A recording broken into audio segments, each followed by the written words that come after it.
우리 지난주에 이어서 고린도전서 14장 말씀 다시 한번 살펴보겠습니다. 고린도전서 14장 1절부터 39절 말씀 중에 필요한 구절들 좀 뽑아가면서 함께 봉독했으면 좋겠습니다. 14장 1절부터 봅니다. 시작. 사랑을 추구하며 신령한 것들을 사모하되 특별히 예언을 하려고 하라. 방언을 말하는 자는 사람에게 하지 아니하고 하나님께 하나니 이는 알아듣는 자가 없고 영으로 비밀을 말함이라.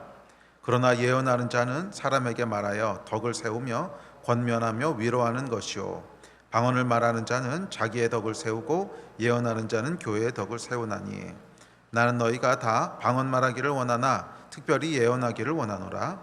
만일 방언을 말하는 자가 통역하여 교회의 덕을 세우지 아니하면 예언하는 자만 못하니라. 그러므로 내가 그 소리의 뜻을 알지 못하면 내가 말하는 자에게 외국인이 되고 말하는 자도 내게 외국인이 되리니 그러므로 너희도 영적인 것을 사모하는 자인즉 교회의 덕을 세우기 위하여 그것이 풍성하기를 구하라. 내가 너희 모든 사람보다 방언을 더 말함으로 하나님께 감사하노라. 그러나 교회에서 내가 남을 가르치기 위하여 깨달은 마음으로 5마디 말을 하는 것이 1만마디 방언으로 말하는 것보다 나으니라. 그러므로 방언은 믿는 자들을 위하지 아니하고 믿지 아니하는 자들을 위하는 표적이나 예언은 믿지 아니하는 자들을 위하지 않고 믿는 자들을 위함이니라. 그러므로 온 교회가 함께 모여 다 방언으로 말하면 알지 못하는 자들이나 믿지 아니하는 자들이 들어와서 너희를 미쳤다 하지 아니하겠느냐? 그러나 다 예언을 하면 믿지 아니하는 자들이나 알지 못하는 자들이 들어와서 모든 사람에게 책망을 들으며 모든 사람에게 판단을 받고 그 마음에 숨은 일들이 드러나게 되므로 엎드려 하나님께 경배하며 하나님이 참으로 너희 가운데 계신다 전파하리라. 예언하는 자는 둘이나 셋이나 말하고 다른 이들은 분별할 것이요 만일 곁에 앉아 있는 다른 이에게 계시가 있으면 먼저 하던 자는 잠잠할지니라. 너희는 다 모든 사람으로 배우게 하고 모든 사람으로 권면을 받게 하기 위하여 하나씩 예언할 수 있느니라. 예언하는 자들의 영은 예언하는 자들에게 제재를 받나니 하나님은 무질서의 하나님이 아니시오 오직 화평의 하나님이시니라. 그런즉 내 형제들아 예언하기를 사모하며 방언 말하기를 금하지 말라. 아멘. 자, 이제 예언의 은사에 대해서 오늘 좀 살펴보려고 하는데 이런 컨텍스트 상에서 예언의 은사를 여러분 사모하시고 예언의 은사가 충만해지시기를 구하십시오. 우리가 믿고 섬기는 하나님은 살아계신 하나님이십니다. 그 이야기는 뭐냐면 어떤 방식으로든지 역사하실 수 있으신 분이라는 거예요. 지금도 살아계셔서 일하시고 역사하신 분이십니다. 기독교의 역사를 보면 오랜 세월 동안 치열한 논쟁을 넘어서 전쟁을 해왔던 이슈가 있습니다. 그것은 뭐냐면 기독교 안에 있는 초월적이고 신비한 요소들을 제거하려고 하는 노력이에요. 많은 사람들이 특별히 18세기의 계몽주의 시대가 시작된 이후로는 이성이 발달하면서 사람들이 이성에 대한 신뢰를 하나님에 대한 신뢰보다 더 위에 놓기 시작하면서 이성으로 이해할 수 없는 부분들을 다 제거하려고 하는 노력들을 꾸준히 해옵니다. 그래서 기독교 안에서도 이성으로 다 이해할 수 없는 것들은 그건 신화고 그건 광신도고 그건 미신이고 그래서 초월적 요소들을 다 제거하려고 하는 노력들을 그 전쟁을 굉장히 치열하게 해왔습니다. 자, 그런데 여러분 이 기독교에서 초월의 요소를 모두 제외하고 나면 어떻게 될까요? 신비의 요소를 다 제외하고 나면 기독교는 더 이상 살아계신 하나님을 믿는 종교가 아니에요. 그렇게 되면 거기에는 그냥 윤리와 종교, 철학밖에 남지 않습니다. 그냥 우리의 삶을 어떻게 살아야 되는지를 잘 가이드해주는 지혜의 어떤 책, 이런 거밖에는 남는 게 없어요. 자, 그렇게 되면 더 이상 우리는 살아계신 하나님을 믿는 것이 아닌 게 되어버립니다. 어찌되었든지 간에 이런 사조로 인해서 현대 기독교 안에는 예언이니 방언이니 치유니 하는 것들에 대한 부정적인 생각을 하는 사람들이 굉장히 많이 있습니다. 꽤 많이 있습니다. 그래서 예언이나 치유 이야기를 하면 마치 무식한 광신도 같이 취급을 하고 이 세련되고 댄디한 기독교는 적어도 다른 종교를 잘 배려할 줄 알고 이웃에게 선행과 구제를 많이 행하는 개념 있는 그런 기독교인 이런 것이 아주 세련되고 댄디한 크리스천이라고 생각을 합니다. 자, 글쎄요 여러분, 정말 그게 개념 있는 크리스천인지는 잘 모르겠지만 적어도 성경적인 크리스천은 아니지 않습니까? 성경은 무엇이라고 얘기합니까? 성경은 이렇게 얘기합니다. 오늘 본문 같이 보십시오. 시작. 그런즉 내 형제들아 예언하기를 사모하며 방언 말하기를 금하지 말라. 성령을 소멸하지 말며 예언을 멸시하지 말고. 뭐 세련되고 댄디한 크리스천은 어떤 건지 모르겠지만 적어도 성경적인 크리스천은 여러분 예언하기를 사모하고 방언 말하기를 금하지 말라고 이야기하고 있습니다. 성경은 성령을 소멸하지 말고 예언을 멸시하지 말라고 얘기합니다. 우리 하나님께서 이미 아시고 계셨어요. 사람들이 조금 깨이기 시작하면, 조금만 생각하기 시작하면 이 넘지 말아야 될 선을 넘어올 거라고 하는 걸 알고 계셨어요. 그래서 심지어 하나님까지도 다 제한하려고 하고 이성으로 모든 것을 다 이해하려고 하는 이런 넘지 말아야 될 선을 넘을 거라고 하나님 알고 계셨어요. 그래서 성경에 보면 사람들이 예언을 멸시할 거를 알고 계셨다는 거야. 예언으로 대표되는 그 많은 초자연적인 역사들을 다 금하고 멸시하고 할 거라고 하는 걸 알고 계셨고, 그래서 실제로 지난 2000년 동안의 교회 역사를 보면 이것을 금지하고 멸하려고 하는 치열한 싸움이 기독교 내부에 있었어요. 정말 치열한 싸움이 있었어요.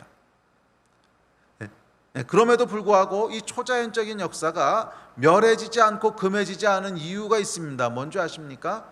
초자연적인 역사가 계속 일어났다는 거야. 계속 경험하는 사람들이 나타났다는 거야. 그래서 여러분 지금까지 유지되어지고 있는 줄 믿습니다. 자, 어찌됐든지 간에 뭐 세상이 그러는 거야 뭐 어떻게 하겠습니까만, 문제는 교회 안의 그리스도인들까지도 이 초월적이고 초자연적인 역사를 다 멸시하려고 하는, 그래서 다른 성경의 말씀들은 다 인정하고 아멘하면서도 예언과 방언에 대해서는 굳이 금하려 하는. 근데 여러분 정말 예언뿐만 아니라 초자연적인 은사들을 다 멸시하고 금하는 것은 사실은 하나님의 존재를 인정하지 않는 그 마음에서부터 기인합니다. 정말 하나님이 살아계시다면 초자연적인 역사를 행하시겠지.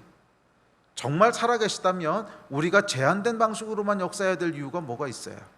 정말 그분이 살아계시고 역사하시다면 모든 방법을 하나님 마음대로 쓰실 수 있는 거 아니에요? 뭐 자연적이고 합리적이라고 얘기하는 것은 우리의 피조물들의 제한된 세계 속에서 그런 것이지, 뭐 창조하신 분이야 그게 무슨 상관이 있어? 창조하신 분은 그것을 다 뛰어넘어서 일하실 수 있는 분 아니십니까? 그래서 여러분 초월적이고 신비한 요소를 다 금지하려고 하는 것은 하나님을 제한하려고 하는, 사실은 하나님의 실제성을 믿지 않으려고 하는 그 마음에서부터 기인하는 것입니다. 그래서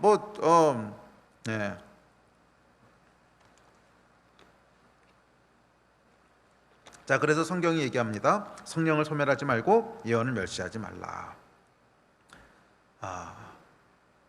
멸시하지 않는 것뿐만이 아니라 적극적으로 사모하십시오. 그것이 성경적인 것인 줄 믿습니다. 자, 그렇다면 사람들이 왜 방언과 예언을 금하려고 할까요? 저는 큰 이유 중에 하나는 자기가 경험해보지 못했기 때문일 거라고 믿습니다. 저는 이것이 신학적인 이유보다 더 큰 이유라고 생각해요. 자신이 경험하지 못했으면 겸손하고 갈급하게 성령의 역사를 구해야 하는데 인간의 교만은 그것을 잘 허락하지 않습니다. 그래서 간절히 간구하는 대신 신학을 바꾸고 더 나아가서 성경을 바꾸려고 합니다. 이게 인간의 교만이죠. 예언? 그딴 거 없어. 초자연적인 기독교? 그건 샤머니즘 시대에 나오는 얘기지. 무식한 사람들이 따라가는. 그래서 기독교를 이해할 수 있고 행동할 수 있는 영역만으로 제한해 버립니다. 이게 여러분 어디서부터 온 거냐면 영적인 열등감에서부터 온 거예요. 경험해 보지 못한. 그러다 보니까 인본주의적인 노력으로 자기가 노말이라고 하는 합리화를 하고 싶은 거지.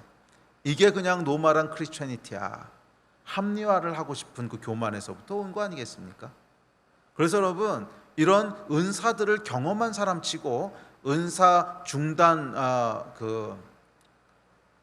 중단됐다고 이야기하는 사람 본 적이 없어요.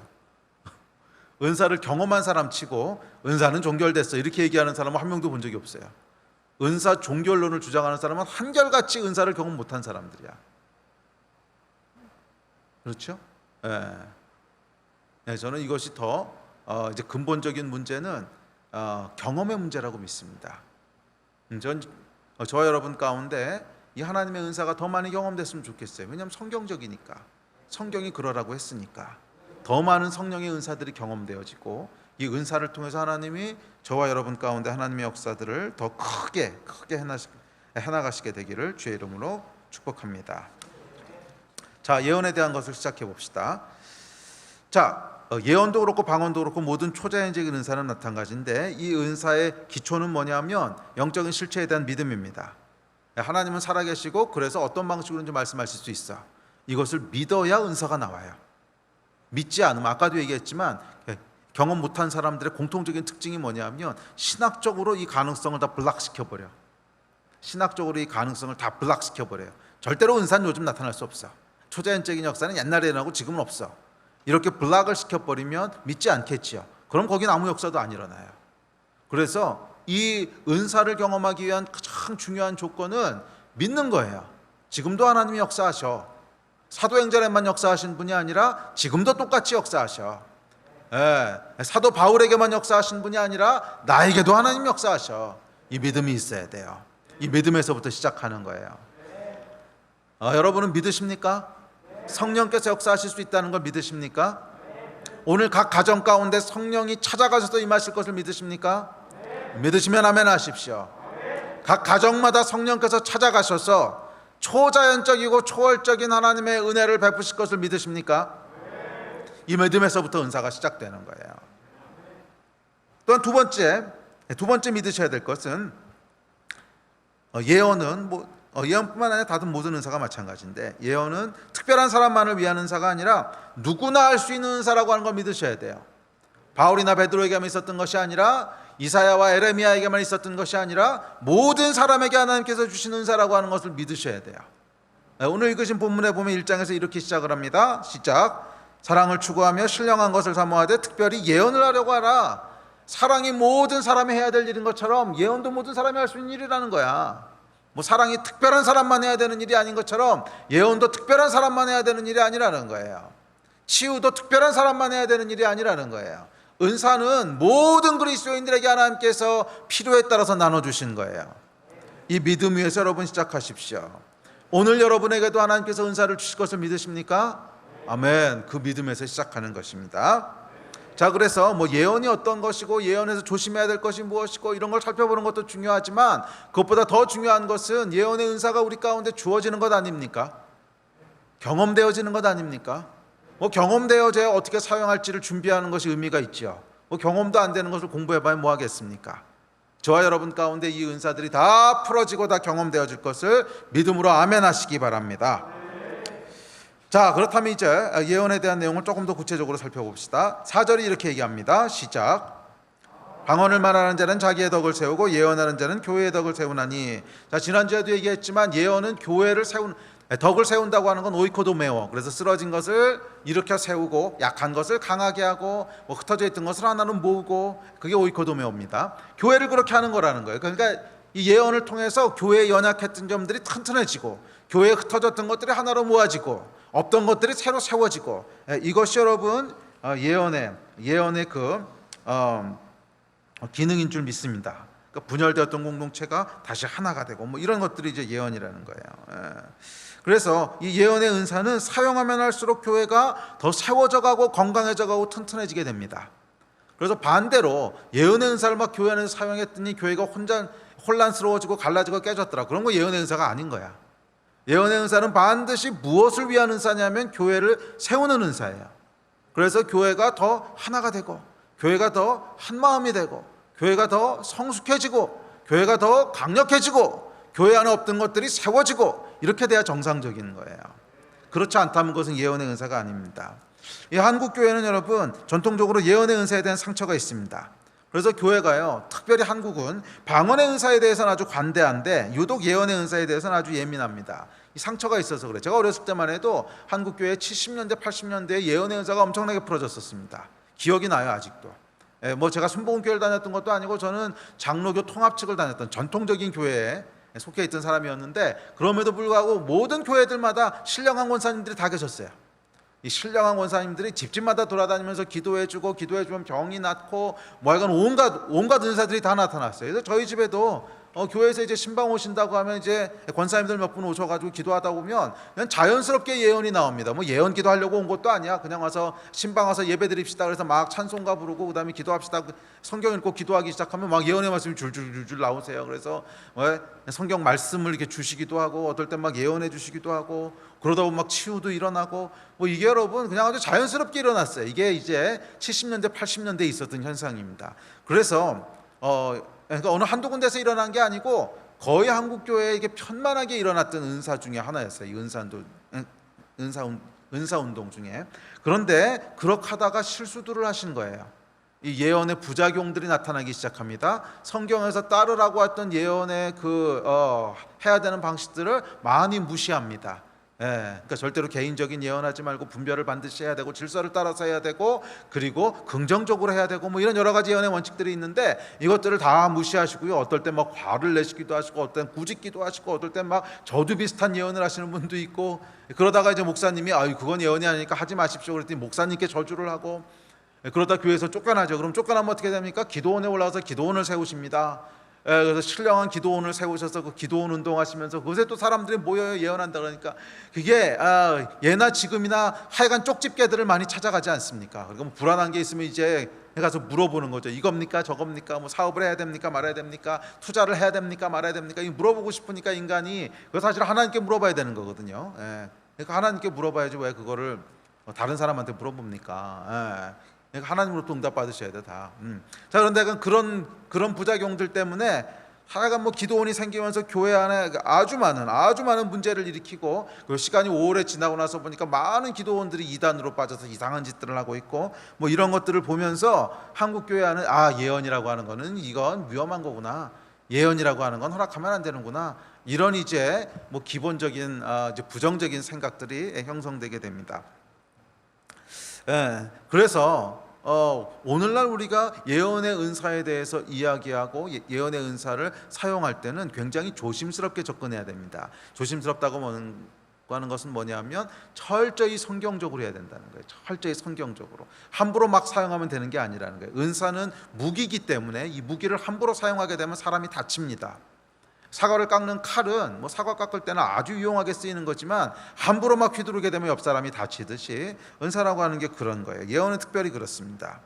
자 이제 그 중에 중요한 게 뭐냐면 오늘날 예언에 있어 사람들이 현혹되는 것이 있는데 그것은 뭐냐면 예언의 기름 부으심이 강해 라고 얘기할 때 어떤 사람을 해서 그 사람은 예언의 기름 부으심이 참 강해 이렇게 얘기할 때 그 뜻이 대부분 뭐라고 오해를 하냐면 잘 맞춰 이거를 예언의 은사가 강하다고 해서. 근데 여러분 사실은 예언의 은사는요 잘 맞추는 은사가 아닙니다. 이게 이제 오해예요. 성경에서 잘 맞추는 것이 예언의 은사라고 얘기하지 않아요. 잘 맞추려면 무당 찾아가세요. 무당도 신령한 무당 찾아가면 기가 막히게 잘 맞춥니다. 아주 기가 막히게 어떤 무당은요 한 달 뒤 주가까지 정확하게 맞추는 무당이 있어요. 신령합니다. 왜냐하면 이 무당도 영접한 친구들이기 때문에 영적인 세계하고 접해 있기 때문에 그런 뭐 신령한 그 능력들이 있습니다. 뭐 예지적인 능력이 있어요. 예언은 그런 게 아니에요.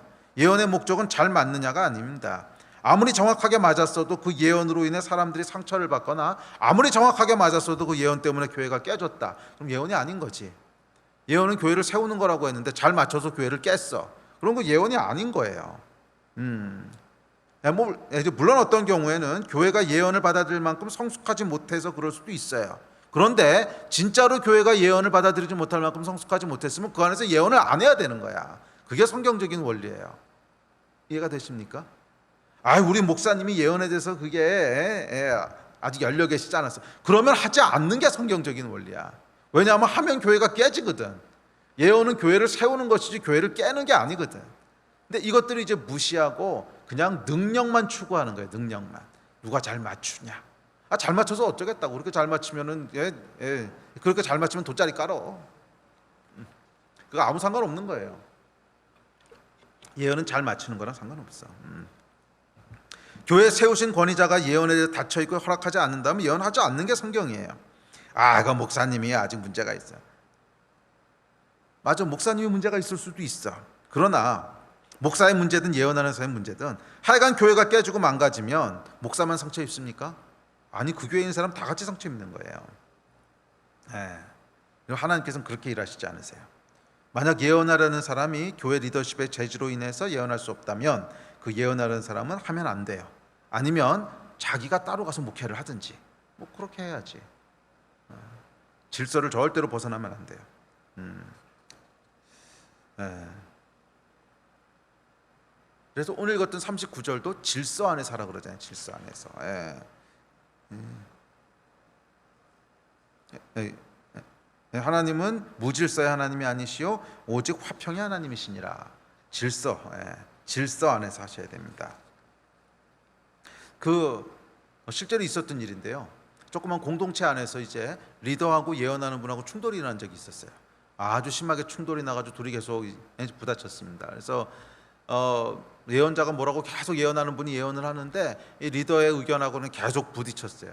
그러니까 공동체도 이제 그 안에 갈등을 겪죠. 뭐 조그만 공동체였는데 막 갈등을 겪다가 결국 결론이 어떻게 났냐면 결국 결론이 그 예언했던 분의 예언이 내용이 맞았어.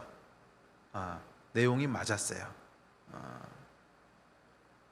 그래서 어떻게 되는지 아십니까? 그 교회가 공중분해되고 없어져 버렸어요. 그러니까 이게 예언이냐는 거야. 내용은 맞았어. 근데 교회가 안 세워졌잖아. 내용은 맞았는데 교회가 안 세워졌잖아. 그러니까 이런 건 예언이 아니라는 거예요.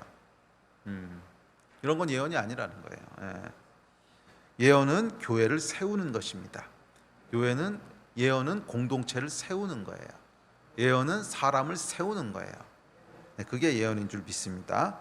그래서 14장 40절에 보면 이렇게 얘기합니다. 시작. 모든 것을 품위 있게 하고 질서 있게 하라. 품위 있게 해야 돼. 품위 있게. 방정맞게 하면 안 되고 품위 있게, 질서 있게. 그렇게 하는 것이 예언의 올바른 질서인 줄 믿습니다. 자, 그렇다면 예언이 쪽집게처럼 맞추는 게 예언이 아니라면 예언은 뭐 하는 건가? 14장 3절에 보면 이렇게 얘기합니다. 시작. 그러나 예언하는 자는 사람에게 말하여 덕을 세우며 권면하며 위로하는 것이요. 예언의 세 가지 기능을 얘기합니다. 그것은 덕을 세우고 권면하고 위로하는 거라는 거예요. 참 흥미로운 것은 어디에도 예언은 정확히 맞추는 것이며 이런 내용이 없어. 그러니까 정확히 맞추는 게 예언의 목적이 아니라는 거예요. 예언은 사람들이 그러니까 덕을 세운다. 사람들을 세워주는 거예요. 연약한 사람들을 튼튼하게 해주고, 뭔가 힘들어서 무너진 사람을 다시 일으켜주고, 영적으로 헤매고 있는 사람들을 다시 이렇게 세워주고, 그게 예언이지 정확히 맞추는 거하고 상관없어. 이해가 되십니까? 네. 자, 첫째는 이 예언은요 덕을 세우는 거예요. 덕을. 그래서 넘어진 사람들을 일으켜주고, 미성숙한 사람의 믿음을 강하게 해주고, 뭐 상처받아서 힘들어하고 있는 사람들을 다시 소망을 가지고 일어나게 해주고, 이런 것이 예언입니다. 예언은 덕을 세우는 거예요. 영어로 보면 edify, 그리고 원어에 보면 오이코도메오 한다는 거예요. 자, 이것이 예언의 본질입니다. 그래서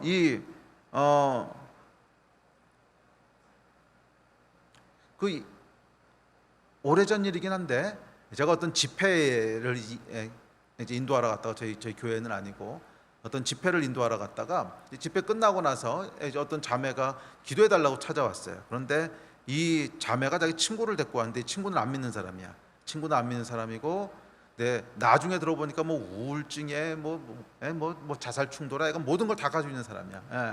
근데 그 사람을 데리고 왔어요. 그래서 저하고 약간 몇 명이 같이 이렇게 기도를 해주는데 그때 예언의 영이 임하셨어요. 그래서 뭐 예언의 내용은 지금 정확하게 기억나지 않는데, 예언의 내용은요 잘 기억이 안 나게 하세요, 하나님께서. 왜냐하면 그냥 예언하고 그냥 잊어버리는 거예요. 그럼 그 사람 일이지, 내가 기억하고 있으면 골치 아프지. 남의 가정사를 내가 왜 기억하고 있겠어. 그래서 그냥 아이가 뭐라고 예언하셨던 거, 예언의 기름을 부으셨던 것만 기억이 나요. 그래서 예언을 했는데 이 자매가 예언을 듣다가 막 펑펑 울더라고. 그러니까 뭔가 하나님이 역사하신 거죠. 무너졌던 것이 일어난 거지. 그래서 그 자매가 한 10년 전 얘기인데 지금도 굉장히 신앙생활 잘하고 있어요. 아는 사람 통해서 들어보면 굉장히 신앙생활 잘하고 있고, 그때와는 비교도 안 될 정도로 튼튼해서 지금은 어느 교회 셀 리더로 섬긴다고 그러더라고요. 할렐루야. 자, 예언은 하여간 이렇게 세우는 것입니다. 그래서 저희 교회에도 예언의 말씀들이 풀어졌을 때 없던 것들이 새롭게 세워졌습니다. 뭐 DSM도 그렇고 DA도 그렇고 이게 다 예언의 말씀 위에 풀어진 거잖아요. 저희가 그때 120일 동안 기도하면서 많은 분들의 예언의 말씀을 받고 그 말씀이 풀어졌을 때 없던 것들이 새로 세워졌죠. 교회를 세웠죠. 이런 것이 예언이에요. 자, 두 번째, 예언은 권면하는 것입니다. 이 권면이라고 하는 것은 격려라는 의미예요. encourage하는 거, 격려하는 거예요. 그래서 예언의 말씀은요, 항상 격려의 말씀으로 나아갑니다. 예언은 사람을 죄책감 들게 하고 디프레스 되게 하는 것이 아니에요. 예언은 사람을 격려해서 뭔가를 하도록 만드는 거예요. 그러니까 이게 예언의 속성이에요. 그래서 모든 예언은 그 예언을 그러니까 누군가가 누구에게 예언을 하고 있다면 그 예언을 듣는 사람 마음 가운데 막 이 새로운 소망이 올라오지 않으면 예언이 아니에요.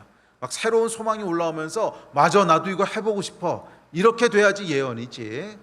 그렇게 하지 않고 예언을 듣고 있으니까 점점 잘못했지, 나는 없어져야 돼, 죽어버려야 돼, 그렇지 내 잘못이지, 여러분 예언이 아니라는 거예요. 예언은 그런 게 아니에요. 예언은 세우고 격려하는 거예요. 격려해서 어떤 일을 하도록 하는 거예요. 아멘. 그것이 예언입니다. 세 번째는 예언은 위로하는 것입니다. 위로.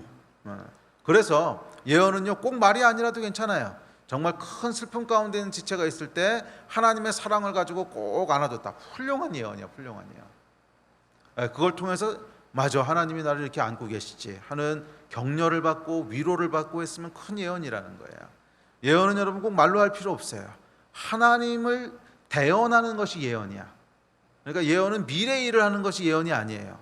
하나님을 대언하는 거예요. 그래서 하나님께서 지금 큰 슬픔과 좌절 가운데 있는 형제 자매를 어떤 마음으로 바라보실까? 그것을 대언하고 전달해 주는 게 예언이야. 그때는 하나님께서 무슨 마음을 가지고 계시겠어요? 위로하고 싶으실 거 아니야. 꼭 안아주고 싶으실 거 아니야. 그랬을 때 가서 꼭 끌어안아주면 하나님을 대언한 것이지. 그게 예언이라는 거예요. 그래서 이런 예언의 은사들이 여러분 교회 안에 풀어진다면 어떻겠어요? 교회가 당연히 힘을 얻지 않겠습니까? 교회가 세워지지 않겠습니까? 그러니까 이 예언의 은사가 풀어지려고 할 때는 반드시 어떻게 여러분 기도하고 추구하셔야 되냐면, 하나님 지금 무엇을 하기 원하십니까? 지금 이 지체한테 무슨 말씀 또는 무엇을 전달하기 원하십니까? 이것을 계속 추구할 때 우리의 삶이 예언적이 되는 거예요. 그렇지 않고 하나님을 의식하지 않고 그냥 내 마음대로 살아갈 때 인본주의적인 삶, 인본주의적인 결과들이 나오는 것이고, 끊임없이 우리가 하나님을 의식하며 살아갈 때 예언적인 삶이 나오는 거예요. 그러니까 예언적인 삶이라고 하는 것은 꼭 여러분 신비하고 그런 것만 생각할 필요 없어요. 물론 그것이 포함되어 있어요. 하나님이 하시는 일이니까 당연히 신비한 영역이 포함되어 있지만 그것이 예언의 본질은 아니에요. 예언은 끊임없이 하나님이 지금 뭘 원하시지? 하나님이 지금 무엇을 행하기 원하시지? 하나님이 지금 저 형제에게 무슨 말을 전하기 원하시지? 이것을 끊임없이 우리가 생각하고 추구할 때 그 삶이 예언적인 삶이 되는 거예요. 예언은 하나님의 자리에서 뭔가를 행하는 거야. 하나님의 자리에서 뭔가를 전달하는 거야. 그게 예언이에요. 대언하는 것. 아멘. 근데 우리가 많이 살다 보면 이런 예언적인 삶을 떠나서 그냥 우리의 혼으로만 살아갈 때가 얼마나 많습니까? 그냥 내 생각으로 이런 말 해줘야 될 것 같아. 이건 다 인본주의적인 것들이고, 예언적인 삶이라고 하는 것은 하나님을 대신해서, 하나님 내 입을 하나님 대신 사용하십시오. 하나님 내 삶을 하나님 대신 사용하십시오. 내 몸을 하나님 대신 사용하십시오. 그 마음을 가지고 계속 살아갈 때 그 삶이 예언적인 삶이 되는 거예요. 예언적인 삶을 살게 되면 교회는 세워지게 돼 있어요. 다 예언적인 삶을 사시기를 주의 이름으로 축복합니다. 자, 그렇다면 이 예언에서 하지 말아야 될 것 세 가지, 이건 제가 여러 번 얘기했으니까 짧게 넘어갑시다. 리뷰킹, 디렉팅, 커렉팅 하면 안 돼요. 리뷰크, 꾸짖는 거 하면 안 돼요. 디렉팅, 동쪽으로 가라 서쪽으로 가라 이런 거 하면 안 돼요. 커렉팅, 이렇게 자꾸 이런 거 고치려고 하지 말아요. 그러니까 너 그거 하면 안 된대, 그거 잘못했대, 이런 거 하지 말라는 거야. 그거는 하나님과 그 사람 사이에서 결정해야 될 것이고, 예언은 위로하고 격려하고 세우는 거예요. 이런 예언의 기능들을 감당하시기를 주의 이름으로 축복합니다. 물론 꾸짖거나 교정하거나 코렉션하거나 그런 예언적 기능이 전혀 없다는 것은 아닙니다. 예언에 그런 기능들이 분명히 있긴 해요. 그렇지만 이것은 아무에게나 주어지는 은사가 아니에요. 은사라기보다는 책임감의 문제야. 이해가 되세요? 그래서 내가 그 영혼을 직접적으로 목양하고 있는, 그래서 그 영혼에 대한 일차적인 책임이 있을 때 그때는 하나님이 그렇게 사용하실 수도 있어요. 그런데 내가 그 사람을 아주 긴밀하게 목양하는 관계가 아니라 그냥 한 번 만나서 지나가는 관계, 이때는 하나님 절대 그렇게 안 하세요. 절대 그렇게 안 하세요. 뭐 아무리 예언의 은사가 그런 거하고 상관없어요. 아니, 하나님 마음 입장에서 생각해 보세요.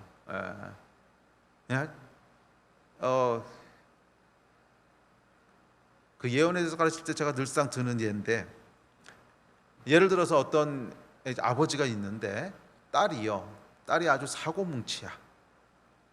그래서 집을 나갔어. 집을 나가가지고 1년, 2년 어디 가서 무슨 짓을 하고 있는지 모르겠는데 방황하다가 그냥 임신을 해가지고 집에 돌아왔네.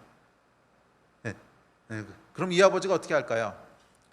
동네 방네 다니면서 아무 사람 만나서 우리 딸이 글쎄 말이야 나가서 사고 치고 돌아왔다네 이렇게 말하는 아버지 있어요?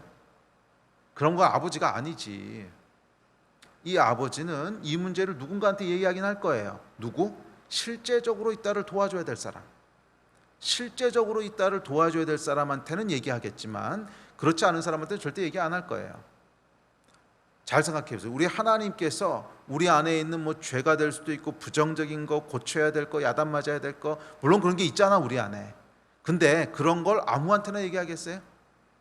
그냥 지나가는 행인 일을 붙잡아다가 야, 너 가서 동이한테 동이의 막 그냥 약점과 죄와 이런 걸 다 보여주면서 꾸짖어. 이럴 리가 없다는 거야. 그렇지 않습니까? 아니, 그런 아버지가 어디 있어 세상에. 만약 그런 거를 정말 해야 된다면 동의를 정말 친밀하게 잘 알고 사랑하고 끝까지 책임져야 되는 일차적인 리더십, 그 사람한테는 하나님께서 그렇게 말씀하실 수 있겠죠. 그러니까 이건 아주 제한적인, 그러니까 은사의 영역이라기보다는 책임감의 영역이에요. 은사의 기름 부으심하고는 상관없어. 책임감의 영역이라는 거야. 그렇게 말씀하십니다. 그래서 그냥 은사 있다고 아무렇게나 가서 찍찍 지난 여름 네가 한 일을 내가 알아 뭐 이러는 사람은 여러분 그냥 이렇게 제끼세요. 예언도 아니에요. 그런데 그렇게 예언하시는 분들이 있거든요.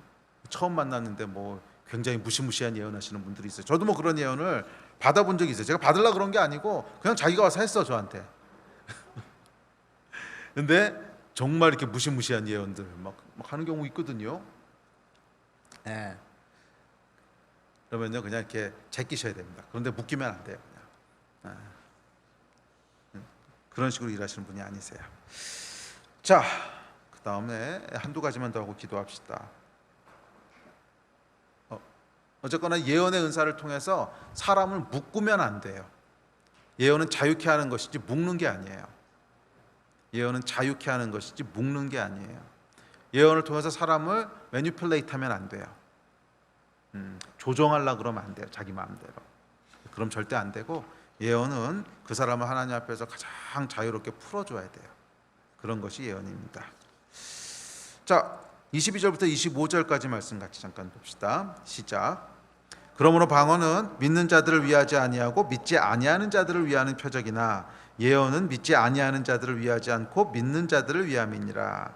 그러므로 온 교회가 함께 모여 다 방언으로 말하면 알지 못하는 자들이나 믿지 아니하는 자들이 들어와서 너희를 미쳤다 하지 아니하겠느냐. 그러나 다 예언을 하면 믿지 아니하는 자들이나 알지 못하는 자들이 들어와서 모든 사람에게 책망을 들으며 모든 사람에게 판단을 받고 그 마음에 숨은 일들이 드러나게 되므로 엎드리어 하나님께 경배하며 하나님이 참으로 너희 가운데 계신다 전파하리라. 자, 여기 보면 조금 난해 구절이 있습니다. 22절 다시 한번 띄워주세요. 방언은 믿는 자들을 위하지 않고 믿지 않는 자들을 위하고 예언은 믿는 자들을 위함이라는 거예요. 오케이, 예언은 믿는 자들을 위해서 주시는 은사고 방언은 믿지 않는 자들을 위해서 주시는 은사래요. 그렇죠? 방언은 믿는 자가 아니고 믿지 않는 자들을 위한 표적이래요. 믿지 않는 자들을 위한 표적이야. 그러니까 방언을 막 하면 믿지 않는 자들이 그걸 보고 하나님이 계신다고 생각한다는 거잖아. 믿지 않는 자들을 위한 표적이라고 그랬으니까. 근데 예언은 그런 표적이 아니고 그냥 믿는 사람들 안에서 주어진 표적이라는 거야. 조금 뒤바뀐 것 같죠, 약간. 근데 그러고 나서 23절, 24절을 보면 또 반대로 설명해. 믿지 않는 자들이 있는 데서 방언하지 말라는 거야. 믿지 않는 자들이 있는 데서 방언하면 다 미쳤다 그럴 거라는 거야. 믿지 않는 자들이 있는 데서는 예언을 하라는 거예요. 그래야지 그 속에 숨겨진 비밀들이 드러나서 하나님께 돌아오게 된다는 거야. 그러니까 이게 지금 뭔가 안 맞지요. 예, 이제 뭔가 안 맞습니다. 근데 이거 무슨 심오한 뜻이 있는 게 아니고요. 예, 그러니까 이렇게 안 맞는 게 있으면 어떻게 해야 돼요? 주석 찾아보세요. 주석. 네, 그럼 주석에 친절하게 설명되어 있습니다. 이게 헬라어 표기가 굉장히 해석이 애매하고 이중적으로 되어 있는 표기로 되어 있기 때문에 이 번역상의 오류라는 거예요. 아주 애매하게 표시되어 있는데 이 헬라어 그 문장을 헬라어 의미대로 그대로 풀면 이게 중의적인 의미를 갖는데 그대로 풀면 이런 뜻이라는 거예요.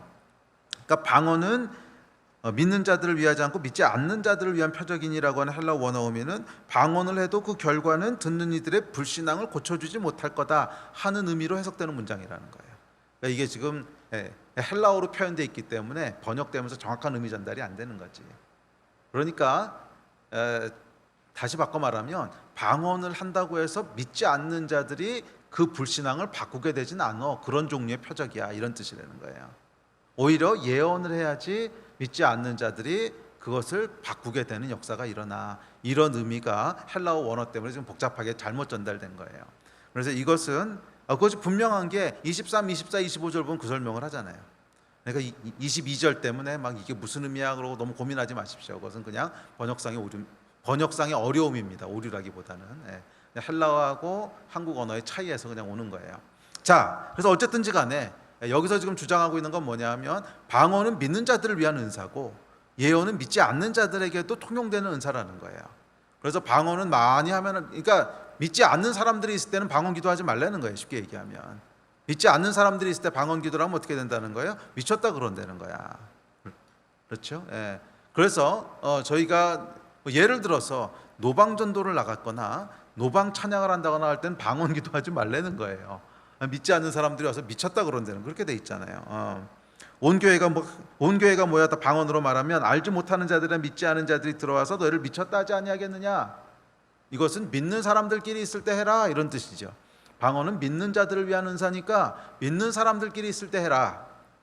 예언은요, 그러나 예언을 하면 믿지 아니하는 자들이나 알지 못하는 자들이 들어와서 쭉 가면 그 마음에 숨은 일이 드러나고 엎드리게 되어 하나님께로 돌아오게 되리라, 이 얘기지요. 그래서 이 예언은요, 여러분, 복음을 전하는 데도 얼마든지 사용하라는 거예요. 복음을 전하는 데도 얼마든지 사용하라는 거예요. 그래서 여러분들이 이제 불신자를 만났을 때도, 뭐 불신자 친구를 만나도 만났을 때도 예언적인 감동이 있으면 내가 하나님 이름으로 기도해 줘도 돼? 그냥 물어보라는 거야. 그리고 주시는 감동대로 그냥 예언적으로 기도하라는 거예요. 그랬을 때 우리는 다 모르지만 그 안에 하나님께서 비밀들을 알리셔서 정말 하나님이 살아계시네, 이렇게 깨닫게 되실, 누가 알겠냐는 거야. 누가 알겠냐는 거야. 우리는 무슨 얘기인지 다 몰라. 하나님께서 부분적으로만 알려주시기 때문에 풀 스토리는 몰라. 그렇지만 하나님 예언적으로 주셨던 말씀들이나 그런 것이 있으면 그냥 그 사람을 위해서 기도할 때 하라는 거예요. 그럼 듣고서 이게 뭐야, 이 사람이 이걸 어떻게 알았지? 정말 하나님이 살아계시네. 그것을 경험하게 된다는 거지. 그러면 여러분, 예언적인 기도들을 많이 하십시오. 불신자들을 위해서도 쭈삣거릴 필요 없어요. 기도해 준다고 하는 거 싫어하는 사람은 없지 않습니까? 친한 친구라면 친한 친구 어려운 일 때문에 만약 우리한테 어떤 어려움을 하소연한다면 그냥 기도하는 거예요. 그 현대 사회에서 특별히 기독교에서 굉장히 부정적인 어떤 분위기들이 있는 사회에서 노방전도라든지 무리한 그런 좀 일방적이고 강압적인 전도는요, 워킹하지 않습니다. 지금 오히려 혐오감만 일으켜요. 그것보다 훨씬 더 부드럽고 좋은 방법은 사실은 기도하는 겁니다. 기도. 그러니까 집에서 기도하는 거 말고 어려움이 있다 그러면 그 자리에서 기도해 주라는 거예요. 그거 싫어하는 사람 없다는 거예요. 진짜 어려움이 있는 사람이면 뭐 어려움이 없는 사람이 할 수 없겠지만 정말 어려움 가운데 있어서 뭐 이렇게 점심 먹으면서 대화하다 보니까 요즘 뭐 자식 문제 때문에 너무 힘들어, 또는 뭐 요즘 뭐 남자친구 사귀는데 어쩌고 여자친구한테 뭐 헤어졌고, 하여간 어려운 문제들이 나올 거 아닙니까? 그러면 아이고야 힘들겠다, 정말 사랑하는 마음으로 공감하고 그럼 내가 잠깐 기도해 줄까? 그럼 불신자들도 고맙게 생각하지 않습니까? 예. 10중 8구 다 고맙게 생각합니다. 그 상태에서 싫어, 하지마 그러는 사람은 여러분하고 관계가 아직 충분히 형성이 안 된 사람이란 뜻이지. 관계가 충분히 형성돼서 진짜로 어려움을 호소하고 거기에 대한 사랑의 마음을 품고 있으면 기도해 준다 그럴 때 당연히 감사하게 생각합니다. 그리고 그때 예언적으로 기도하시라는 거예요. 주시는 감동을 쫓아서. 그냥 나의 이성으로만 기도하지 말고 정말 영을 쫓아서 그냥 하나님의 마음으로 기도하세요. 거기서 성령께서 역사하실 거라는 거야. 자, 마지막 하나, 예언은 반드시 분별하십시오. 29절 시작. 예언하는 자는 둘이나 셋이나 말하고 다른 이들은 분별할 것이요. 예언은 1대1로 하시면 안 됩니다. 둘이나 셋이나 말하고 분별하는 사람도 있어야 되니까 적어도 4명 이상입니다. 그러니까 이것은 이렇게 공동체가 함께, 가능하면 공적인 상황에서 하는 것이지 1대1로 불러다 놓고 내가 예언 기도할게, 이런 건 사이비입니다. 이런 건 사이비예요. 1대1로 와봐 내가 기도해 줄게, 그래서 이렇게 하면서 예언 기도 신령한 척, 이거 다 사이비야, 사이비. 성경적이지 않다는 거야. 분명히 성경은 뭐라 그랬어요? 둘이나 셋이나 예언하고 분별하는 자가 있어야 된다는 거예요. 그러니까 적어도 소그룹, 너무 많으면 뭐 이게 개인적이 되기 어려우니까 하여간 적당한 소그룹이 함께 모여서 기도해야 된다는 거예요. 그렇게 해야 보호가 돼요. 예언은 개인적으로 사사로이 하지 마십시오. 우리 예배팀 나오십시오. 우리 잠깐 기도합시다. 우리 자리에서 좀 일어나실까요? 우리 집에서 예배 드리시는 분들도 우리 자리에서 일어나시거나 아니면 그 자리에서 무릎을 꿇으시거나 그럼 좀 기도하는 시간을 가집시다. 예배 시작할 때도 말씀드렸지만 참 특별하고 어려운 시간을 지나가고 있습니다. 제가 이전에는 한 번도 경험해보지 못했던 그런 특별한 일들을 경험합니다. 아이고, 한국에서 신앙생활하는 게 이런 날이 올 줄이야 상상이나 했겠나, 뭐 그럴 만한 일들이 지금은 그냥 주변에서 아무렇지도 않은 듯이 일어납니다. 저는 이런 때 정말로 필요한 것은 전략도 아니고요. 전략은 정말 아닙니다. 전략은 왜 아니냐면 선한 사람 악한 사람 싸우면 반드시 악한 사람이 이겨요. 전략을 짜봐야 이길 수가 없다는 거예요. 그래서 지금은 여러분 해야 될 일이 명확합니다. 하나님께서 일하실 걸 기대하는 거예요. 더 성령께 예민한 사람이 되는 거예요. 여러분 요즘 묵상하시는 끼니 말씀을 생각해 보십시오. 초대교회 때 놀라운 복음의 진보가 일어났는데 그때 상황만 살펴보면 녹록지 않은 상황이었습니다. 예루살렘에서부터 시작하거든요. 예수에 대한 혐오와 예수 따르는 자들에 대한 저항이 가장 심했던 곳입니다. 심지어 잡아 죽였던 곳이에요. 예수 믿으라고 전하면 씨도 안 먹힐 곳입니다. 예수가 진리라고 전하면 씨도 안 먹힐 곳이에요. 오히려 그렇게 말했다간 잡혀 죽을 수도 있는 그런 곳이었어요. 거기서부터 복음이 시작되는데 그 진정한 파워가 뭐였어요? 성령님이었어요. 성령님. 정말 성령께서 하나님이 살아계시다고 하는 증거들을 막 나타내신 거야. 성전 미문에 앉은 자를 일으키시고 예언을 하게 하시고 하는 이 성령님의 나타나심을 통해서 도저히 불가능할 것 같은 예루살렘 가운데 복음의 돌파들이 일어나지 않았습니까? 오늘 우리가 살아가는 이 시대도 마찬가지라고 믿습니다. 지금 뭔가 할 수 있는 시대가 아닌 것 같고 교회가 더 위축될 것 같은 시대고 복음을 전한다고 하는 것은 꿈도 꿀 수 없을 것 같은 그런 상황 속에 있지만 이때 더욱더 우리가 신뢰하고 의지해야 될 것은 성령의 나타나심 아니겠습니까? 성령께서 일하신다면 이 모든 상황들을 반전시킬 수 있지 않겠습니까? 우리 이 기대와 이 믿음을 가지고 좀 기도하십시다. 더욱이 여러분 이 특별한 시대를 우리가 살아가는 데 있어서 정말 중요한 것은 성령께도 예민해지는 것입니다. 성령의 음성을 듣고 성령의 인도하심을 받아서 작은 것 하나라도 내 생각과 내 의지대로 행동하지 않고 정말 하나님이 원하시는 것이 무엇인지를 더 분별하고 더 쫓아가고 더 추구하고, 이렇게 할 때 우리 하나님께서 정말 우리를 안전한 곳에 이르게 하시고 정말 우리에게 복을 주실 줄 믿습니다. 우리 함께 좀 기도하십시다. 특별히 기도하실 때 우리 교회 부지를 놓고도 함께 좀 기도하십시다.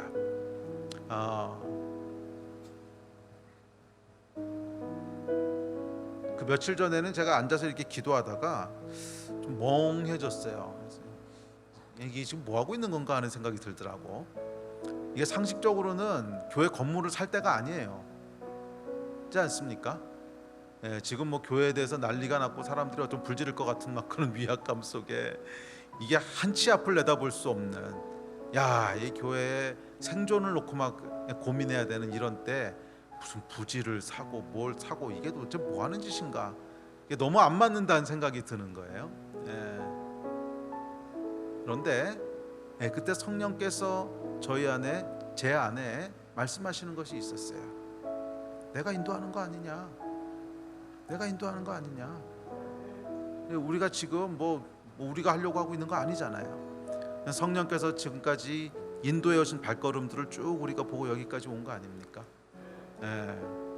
특별히 우리가 집중적으로 기도하자고 한 바로 그 주부터 이 서천동에 있는 미랄 땅이 지금 나오게 됐고, 그래서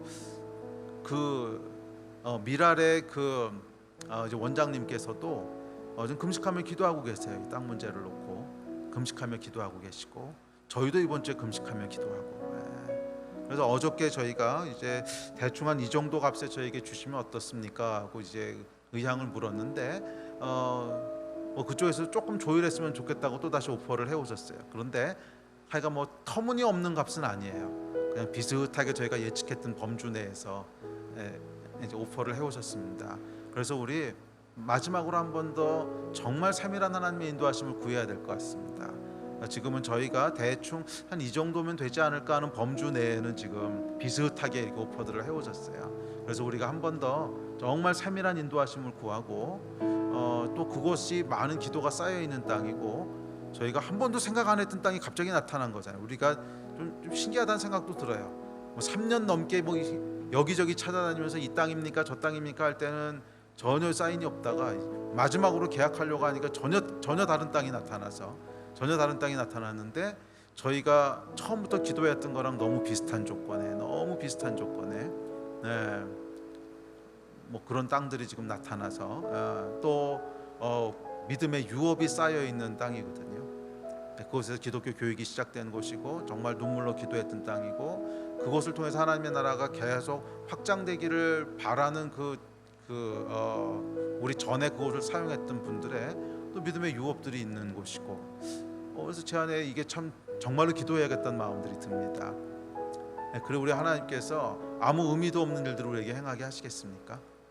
하나님의 역사는 반드시 하나님의 사람들을 통해서 세대에서 세대로 유업으로 계속 이어지면서 흘러가지 않겠습니까? 우리 그런 것들을 좀 기억하시면서 이제 하루 이틀 내에 이 땅 문제도 결정을 해야 됩니다. 그래서 여러분 더 성령님의 정확한 음성을 듣고 정확한 인도하심을 받도록 좀 함께 기도하시고 또 우리 시대에 이 땅의 교회들이 또 우리 교회가 정말 성령님의 인도하심에 민감하게 쫓아가는 교회가 될 수 있도록 예언적인 여정들이 될 수 있도록 또 우리 개인의 삶 가운데도 예언적인 여정들이 풀어질 수 있도록 이 일들을 위해서 우리 같이 좀 마음 모아서 힘 모아서 기도했으면 좋겠습니다. 기도하십시다.